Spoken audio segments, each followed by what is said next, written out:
rotations in the top lane, so it's unfortunate BlossoM has to play back-to-back after having such a competitive series against Ballistics in Eastern and then getting stomped here in League play.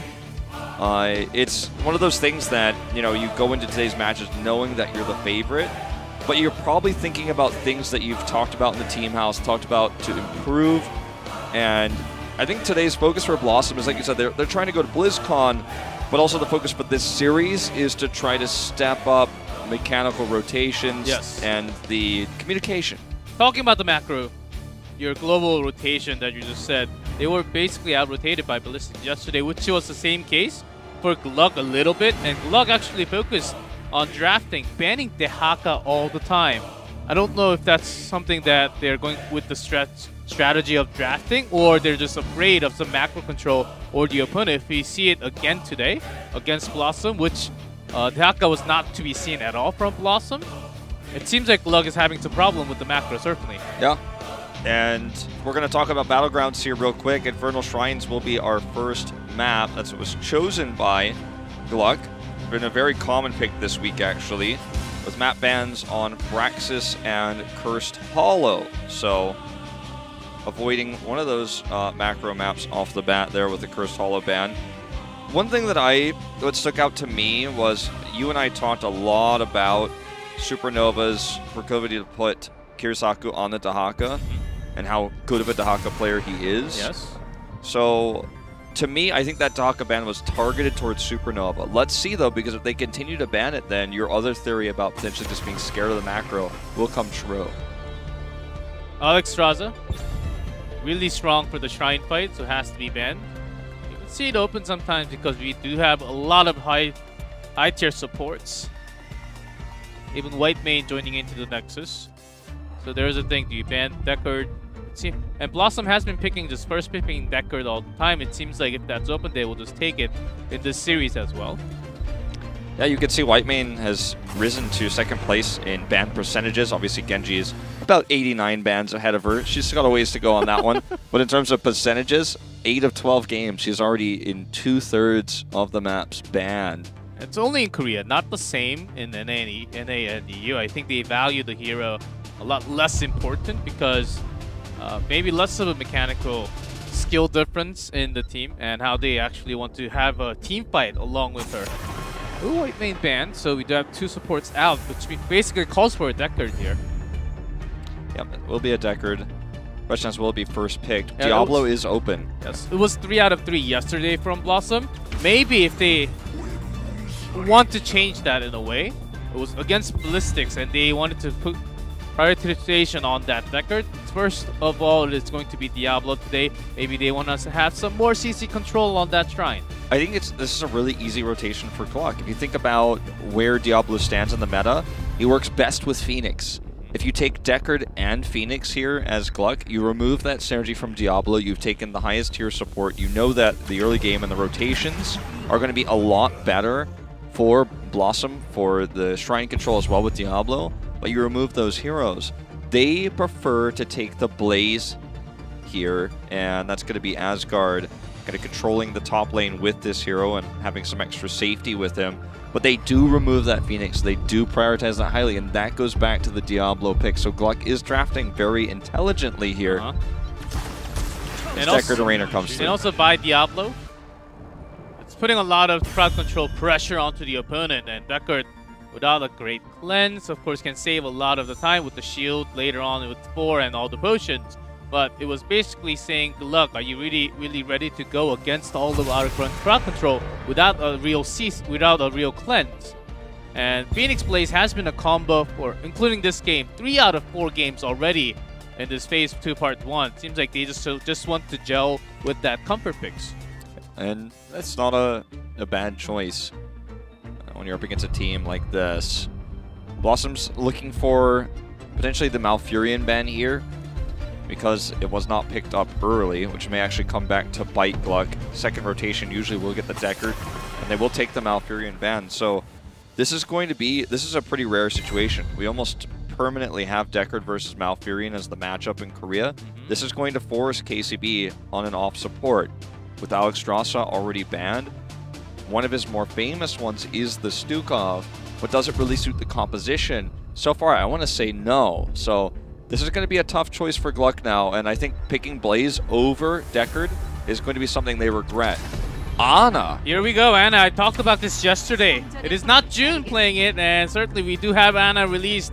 And the reason why we have Ana is the heal ban has been so effective, not just against Deckard, against White Main as well. In Korean Hero League, Ana has been popping up from time to time, has been increasing in numbers. And I knew it was going to come out sometime, and here we have Ana already. All right, well, a risky pick can be very effective with sleep darts as well. Yes. Debilitation, something that was discussed recently on Reddit today, in fact. It's a highly discussed topic as Ana sorely returns to meta. Junkrat will come here with the Urel to counter the Blaze there. Very strong pick for the map. Yes. Now, though, like, where's the mage? Like, who does Ana empower here? Will it be something like a Jaina? Will it be something like a Gul'dan? I think they can fit on the Kalthas with Blaze, which has been coming out on this map, leaving a choice that's possible. Maybe they're thinking about it, and it's kind of easy to delete Junkrat. The squishy line is back there.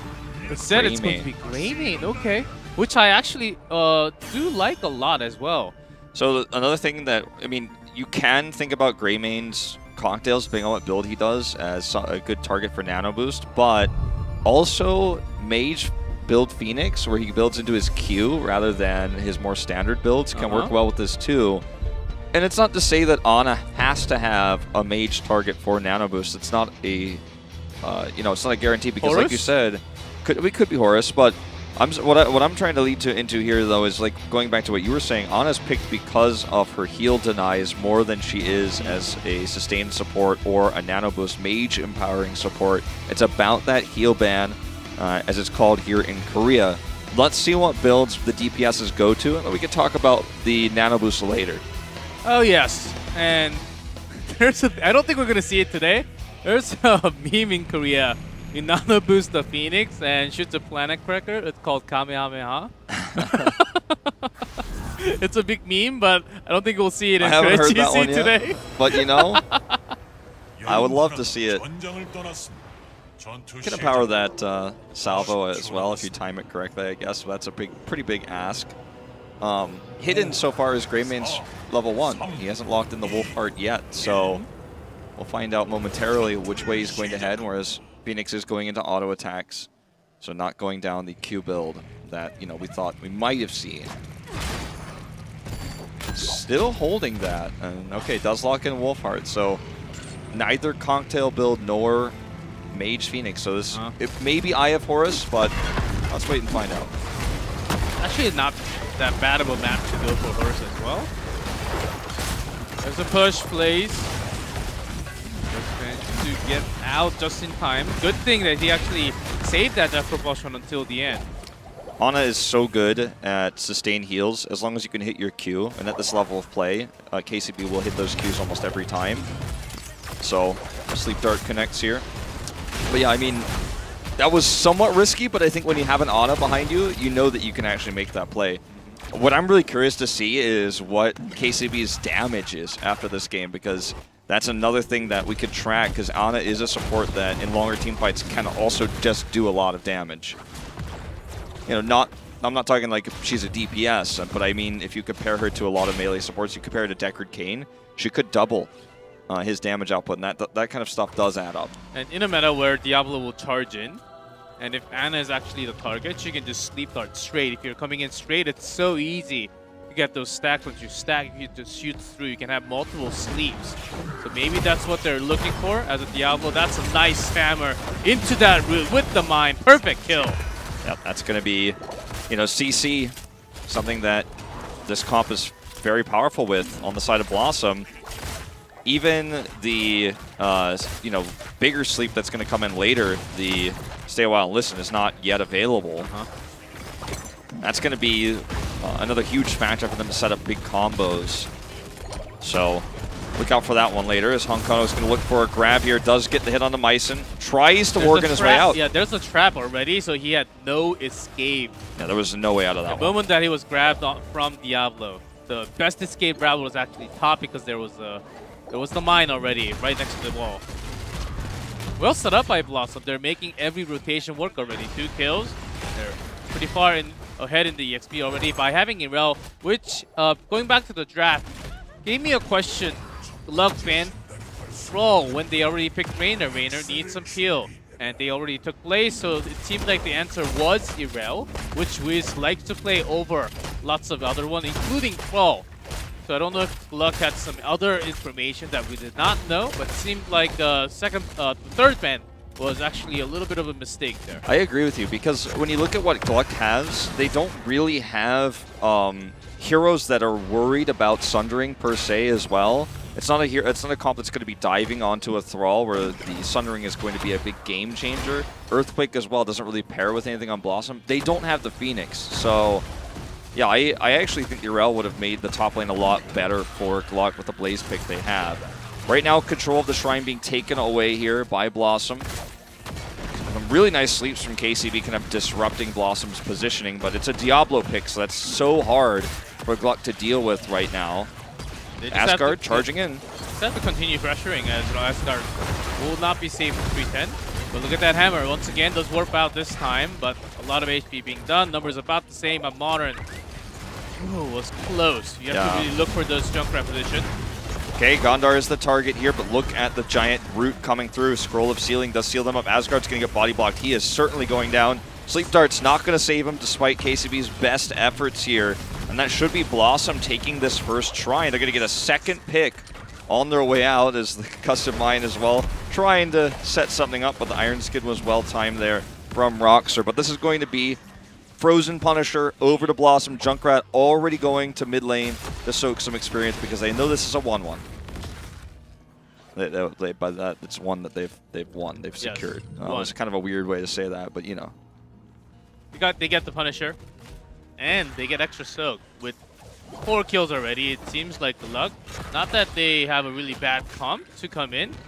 I actually like the Greymane pick and Ana. They can make it work, but for them to burst down someone like Diablo, they need to be posting. They need to have that Curse Bullet. I think that's one of the reasons why they brought in Greymane in this case instead of a Mage, who would make it even harder to actually chunk down a Diablo. Curse Bullet's going to be insane. You know, I don't think we've ever seen a nano-boosted Curse Bullet, but this might be the first time. Roxer is under fire. His Iron Skin is already used, so he's going to get stunned. It just came off cooldown. And he may still just die. Honkono's body blocking him here with Wiz. That's going to be a kill onto Johanna. And with all these minions here, they could just freely dive this fort. Asgard's looking for a re-engage. Root hits him. And Gondar just pops his E. And, you know, he's slept, but he's going to be able to do so much damage. This is going to be a chase. Gets one. Gets Honkono as well. Trying to peel for a teammate. Leads into multiple kills. Even Gondar. He's trying to push him up. Seems like we just had 2 kills, but that was a close sleep dart as well. Yeah, the heal deny made a huge impact in that fight, as well as the sleep dart there. Despite the fact that Gondar lived, he wasn't putting off consistent damage in that moment. And Meriday wasn't able to do as much. He's going to go ahead and Hearth home. The whole while, though, they were farming the mid and bottom lanes. Modern Life was getting all that soak, so even though they get that trade back, a fort is down and BlossoM has 10, and I don't know what was happening here, but that was not supposed to happen. Oops. They need to be careful about these rotations. They're not respecting this Diablo pick. They really are not. 6 kills to 2 at 6 minutes into the game. At this level of play, like, we're not looking at, you know, 1 versus 8 here. These teams should be at a more competitive scoreline. That's what we saw. Eventually, Phoenix just going a little step below the top tier, like 1.5 to 1.75 tier compared to other DPS, because you need that time to get the warp, and there has been so much instant CC that will just come in your face. You never get that warp timing, and with this kind of team comp that we have from BlossoM, post 10, even worse with that lower NATO, maybe you would never get to warp out. Well, a Nano Boost is being held here by Ana, as well as Planet Cracker. So you may get your Kamehameha. Yeah, however that's said. I didn't have cable TV, man. I couldn't watch Dragon Ball Z yet. I know the memes, but that's about it. We have the Nano. Nano. Planet Cracker held. The MZ, let's go. Remember when you have a setup with a Blessed Shield, and you know, Diablo, for example, is stationary when he's using his Lightning Breath? Planet Cracker can do a lot in those choke points in those moments, so I'm not going to be totally shocked if that's in fact what's locked in here. I think there is an argument to be made for not Curse Bullet and, in fact, go for the throat, too, with a lot of squishy heroes here. If he can dive and get some poke before he goes in, which seems very unlikely at this moment. Phoenix does have some range, and with one can actually do some burst damage, but seems like Phoenix will never get that chance for what we've been seeing so far in this game. Yeah, he's certainly going to have to stay alive a little bit longer in order for that to happen. But GLuck, there's the go for the throat, locked in here. Which leads me to believe for the Planet Cracker yeah, that same. he can actually do damage and go in for the back line. So heroes like Deckard, for example, are going to be the most vulnerable to that. Ame. He's not going to lock it in until the fight. They want to use this as a surprise tactic. It is a meme, as you say, but it's not really seen in pro play, so may come in as a bit of a surprise. Nope. A salvo for the team fight. Let's go. And Hong Kong just pushed one out. Asgard trying to keep himself alive. Overlord already used that warp to get out of the root alone, so that's on a long cooldown. Bunker actually doing a lot for them, though, to control this shrine. Wiz does get caught out of position here a little bit. There's going to be a slow. This could be an opportunity for a Blessed Shield now that they've gotten themselves into this spot. Wiz diving very deep. But Bunker's already out there as a Riptire. Coming in hot. Does get some explosion damage, but not towards the best ones. Good warp timing there by Overlord. He might have found himself rooted by the Scroll of Sealing had that not happened. They're getting out-sustained here, though, despite the heal denies coming through. Ooh, Asgard misses the jet propulsion. And he doesn't have an escape now, getting choked by Junkrat as well. Just flies in, looks for a kill, but still not going to be enough damage. But they're out of the zone where they can't get any punishment, defender numbers. The problem with Ana is that she can do sustained heals to a single target. Yes. It makes it one person nigh unkillable. In that case, Johanna and to a lesser extent Blaze are going to be very difficult to kill, which means that poke can come through from Phoenix and Greymane. But in the longer fight, Deckard Cain wins out because he has unlimited healing and he can heal the entirety of the team pretty consistently. So can Malfurion. That's why heroes like Ana are out of the meta. Uther is out of the meta. Stukov, you know, has a place because he has that similar sustained healing. This is a dead fort. If you get the one quest done, you can get two, but you have to be in line, and it actually takes a lot of teamwork to actually get all that amount of skill. I think she just may have finished, but she was getting a lot of stacks from the beginning. But still, that's not enough. You just have to be in line to get that double heal, which is very rare in game. Yeah, especially when you've got a Diablo pressuring you. You have to move around Scrolls of Sealing and Concussive Mines, while Wiz is in your face non-stop. And Deckard Cain's only going to get stronger as this game goes on. Once he hits 16, GLuck is going to have a harder time. There are 2 forts down. 3 forts is what BlossoM's looking for with this Goatman push right now. They stay on even talent tiers, and both Shrine fights were fairly competitive. It's just that I think GLuck needs to blow somebody up. They need to get an insta-kill in the beginning of the fight, or they're falling behind. And Modern Life has just been split-soaking this entire game. Can't let that happen. Iron Skin's already used, but the target is Overlord. Let's have the warp. Asgard for the re-engage. Salvo connects.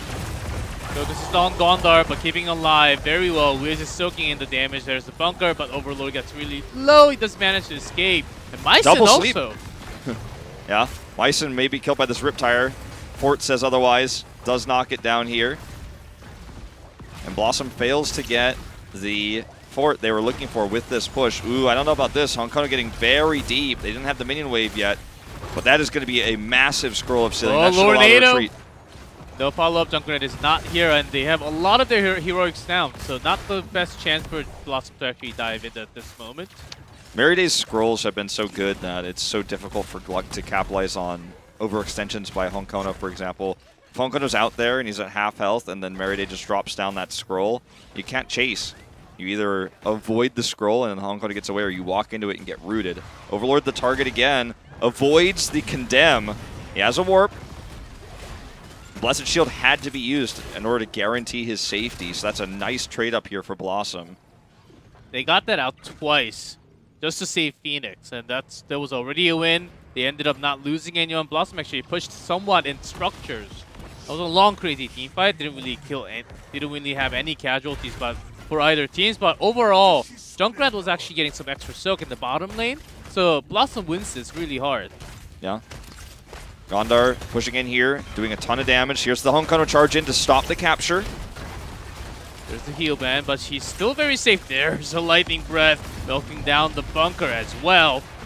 Lornado just, you know, just pushed everyone to that choke point. There was no way to contest. The sleep only hits Raynor here, but it doesn't matter as Gondar's just going to mount up and walk away. This should finally be the fort they've been looking for. Maybe more if Overlord does not get back. I was a little bit concerned there for a second. Honkono has no fear because he knows he has Deckard Cain to back him up. Look at this. Very well-timed warp, but otherwise that's a dead Phoenix. There's the fort. A free one again. I think it's really because they try to focus on Honkono. Whenever he gets below 50, Irel jumps on him, getting the armor. Giving him the armor, also the peel that he needs when Greymane comes in. If you hammer him, he can't get as close as he wants, doing all that damage. Maybe go for the throw to get the kill, but that kind of condition never really came to get the kill. So these talent choices at 10, we were thinking about Cursed Bullet a lot. Maybe that could have been a better choice, but they really have to make this work somehow. And by diving in deep, might say maybe he has to sacrifice himself. But Junkrat, backline, Raynor, they're not really getting too much pressure because of those. I mean, look at all this damage that's being done here. The Banshee as well just adds up. And that's a keep wall down for the Punisher. It's a Mortar Punisher. And it is going to, you know, siege this up really well. Modern Life split soaking as he's been doing all game just to maintain that level advantage, and they're looking for the faster 20 here after keep, which is almost guaranteed. Nice Iron Skin bait here. He wants to push out the bunker. That's what Honkono went for Asgard there, but Asgard does not take the bait. But this is going to be a dead keep. They just don't have any hard engage. Blessed Shield isn't going to be enough. And this goes back, GLuck, I think, to the lack of Deckard Cain. They didn't pick Deckard. They thought they could do the Ana draft here, and it's not working out. Dude, dodge the Lornado and get saved. Their engage is going to be Asgard. He does have the bunker, but when they're poked like this all the time, when they go in, their health. I don't think Asgard will be thinking about going in. All they can do is basically take all the. Oh, look at this face check! But luckily it's Johanna, so maybe he will survive with the Blessed Shield. Yes, he does. Yeah, at least for a little bit longer. Okay, Honkono just pushing Myson back. See how far Asgard was for like the last 4 seconds. He was alone. No follow-up damage. Myson tries to do something with that Diablo alone. If that Lornado hits 1 second earlier, not even 1 second, half a second earlier, then 2 people die. It's a nice attempt there by Merryday, as Modern Life just continues to push for 20. This is insane what BlossoM is able to do with this comp. We've been 6-2 for the last like 9 minutes of this game. It's been deathless, but you know, BlossoM is just controlling every single fight. Heroics or no, I said it in draft. You and I talked about it. Picking the, going into the Blaze pick this early in the draft over Deckard Cain after the first pick, Diablo was there, I think was just incorrect by GLuck. And the Ana support here is just never able to sustain them as well as a Malfurion could have, but was banned because they didn't pick support early enough. And they're up against the best sustain in the game, the best support in the game with Deckard. And Merryday setting up all these scrolls of sealing to prevent the dive from coming through. Wiz is going to have to give this up. This is a very nice rotation, though. They see the camp taken bottom. They have some time. GLuck knows that stealing this away seems like a nice move. But can they really make the rotation back? Seems like BlossoM doesn't even care about this. They wasted Blessed Shield as well. Asgard is all alone. Everyone's trying to get towards the bunker, trying to save him, but I don't know if it's going to work out that way. Honkono's got full health here. And look at where Roxer is. There's no way out of here. He doesn't have Blessed Shield. He just used it. He's dead. And this may be the beginning of the end of the game here. And the first kill in about 10 minutes' time. BlossoM's going to hit 20 with this wall. And they can just look for an engage, look for a fight when there's no tank on the other side. And BlossoM's really punishing that well. Just reading the map, knowing exactly where GLuck is, having all the information. They took They went for the risky all 3 camps because they know if they see everyone, GLuck always moves around together, then one can just back up, they can take the other 2 camps. So even towards the late game, post 20 now, they hit all the control basically. They get 1 more Punisher, 3 keeps down, that's going to be the core call.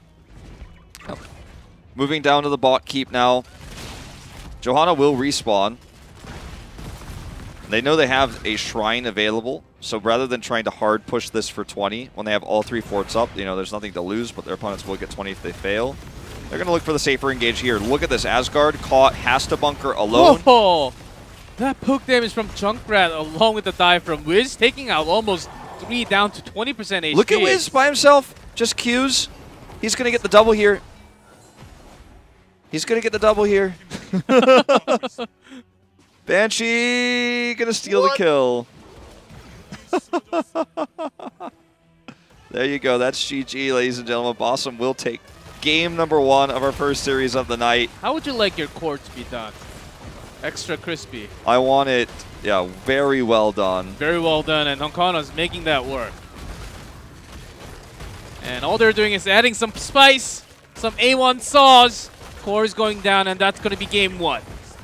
How'd you like that one? It was, you know, stick a fork in it, it's done. Okay. That